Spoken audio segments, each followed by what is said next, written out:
जय श्री कृष्ण। आपका मेरी चैनल में स्वागत है। सनातन धर्म में सभी तिथियां महत्वपूर्ण मानी जाती है, लेकिन एकादशी तिथि का विशेष महत्व माना गया है। इस बार की आषाढ़ माह के कृष्ण पक्ष की एकादशी की तिथि 2 जुलाई 2024 यानी कि मंगलवार के दिन योगिनी एकादशी मनाई जाएगी। इस योगिनी एकादशी के दिन भगवान विष्णु के साथ माता लक्ष्मी की पूजा करना अति शुभदायी माना गया है। योगिनी एकादशी पर भगवान श्री हरि विष्णु की पूजा 2 जुलाई मंगलवार के दिन करना है। इसका शुभ मुहूर्त सुबह 8:56 से शुरू होकर दोपहर 2:10 तक रहेगा। इस समय में पूजा करना अति शुभदायी माना जाता है। योगिनी एकादशी के दिन प्रातःकाल भगवान विष्णु की विधि विधान से पूजा करनी चाहिए। इसके बाद ओम नमो भगवते वासुदेवाय मंत्र का जाप अवश्य करना चाहिए। योगिनी एकादशी का यह व्रत भगवान श्री हरि विष्णु को समर्पित है।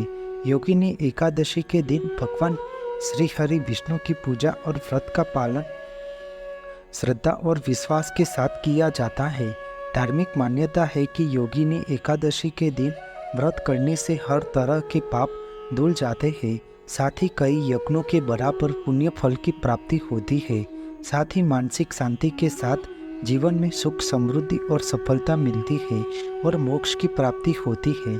इस योगिनी एकादशी की महात्म्य कथा इस प्रकार है कि भगवान श्री कृष्ण ने धर्मराज युधिष्ठिर से कहा कि आषाढ़ माह के कृष्ण पक्ष की एकादशी का नाम योगिनी एकादशी है। इसके व्रत से सभी पाप नष्ट हो जाते हैं। यह व्रत इस लोक में भोग तथा परलोक में मुक्ति देने वाला है। इस योगिनी एकादशी तीनों लोकों में प्रसिद्ध है। इस योगिनी एकादशी की कथा सुनाता हो, इसका ध्यानपूर्वक श्रवण करो। अलकापुरी नाम की नगरी में एक कुबेर नाम का राजा राज्य करता था। वह परम शिव भक्त था।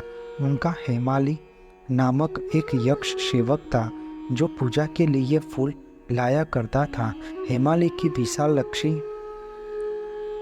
नाम की अति सुंदर स्त्री थी। एक दिन वह मान सरोवर से पुष्प लेकर आया, किंतु कामासक्त होने के कारण पुष्पों को रखकर अपनी स्त्री के साथ रमण करने लगा।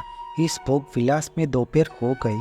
हेमाली की राह देखते देखते जब राजा कुबेर को दोपहर हो गई तो उसने क्रोधपूर्वक अपने सेवकों को आज्ञा दी कि तुम लोग जाकर पता लगाओ कि हेमाली अभी तक पुष्प लेकर क्यों नहीं आया।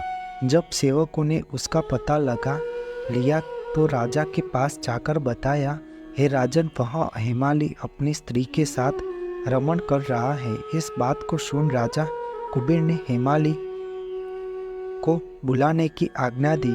डर से कांपता हुआ हेमाली राजा के सामने उपस्थित हुआ। उसे देखकर कुबेर को अत्यंत क्रोध आया और उसके होठ फड़फड़ाने लगे। राजा ने कहा कि अरे अधम, तूने मेरे परम पूजनीय देवों के देव भगवान शिव का अपमान किया है। मैं तुझे श्राप देता हूँ कि तू स्त्री के वियोग में तड़पे और मृत्यु लोक में जाकर कोठी का जीवन व्यतीत करेगा।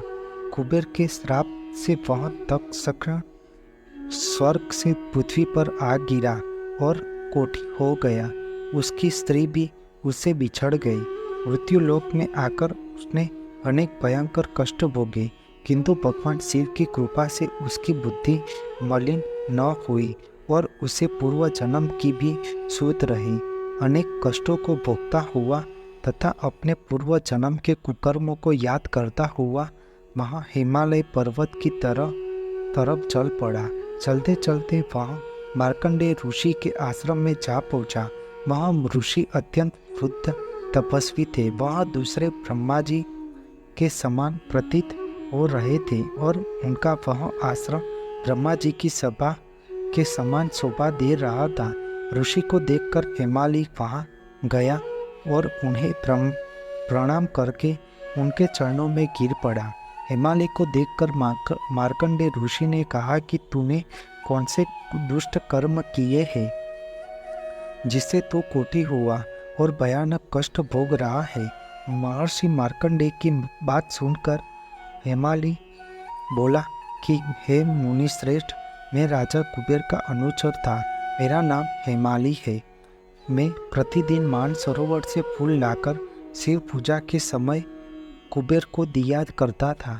एक दिन पत्नी सहवास के सुख में मैं फंस जाने के कारण मुझे समय का ज्ञान नहीं रहा और दोपहर तक पुष्प न पहुंचा सका। तब उन्होंने मुझे श्राप दिया कि तू अपनी स्त्री का वियोग और मृत्यु लोक में जाकर कोठी बनकर दुख भोग। इस कारण मैं कोठी हो गया हूँ तथा पृथ्वी पर आकर भयंकर कष्ट भोग रहा हूँ। अतः कृपा करके आप कोई ऐसा उपाय बताइए जिससे मेरी मुक्ति हो। तथा तब मार्कंडेय ऋषि ने कहा कि हे माली, तूने मेरे सन्मुख सत्य वचन कहे हैं, इसलिए मैं तुम्हारे उद्धार के लिए एक व्रत बताता हूँ। यदि तू अषाढ़ माह की कृष्ण पक्ष की योगिनी नामक एकादशी का विधि विधान से ध्यान पूर्वक व्रत करेगा तो तेरे सभी पाप नष्ट हो जाएंगे।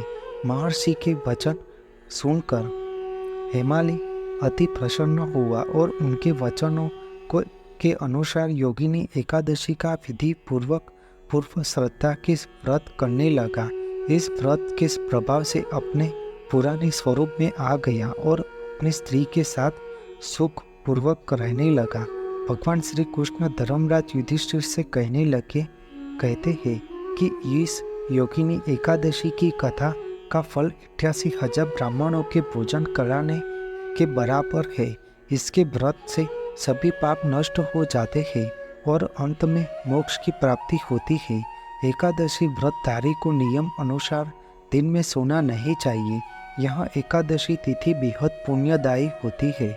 इस एकादशी तिथि को मध्य रात्रि तक भगवान विष्णु के भजन कीर्तन और कथा वार्ता या प्रवचन सुनना चाहिए। अगले दिन यानी द्वादशी की तिथि पर किसी जरूरतमंद व्यक्ति या ब्राह्मण को भोजन कराकर दान दक्षिणा देकर व्रत का पालन करना चाहिए।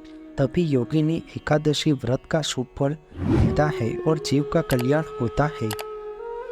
भगवान श्री हरि विष्णु हमारी सब मनोकामना पूर्ण करते हैं और उनकी कृपा भक्तगण पर सदैव बनी रहती है। बोलो भगवान श्री हरि विष्णु जी की जय। आपको मेरी यह माहिती अच्छी लगी हो तो मेरे चैनल को लाइक, शेयर, कमेंट, सब्सक्राइब करें और बेल आइकन को दबाना ना भूलें। जय स्वामी नारायण।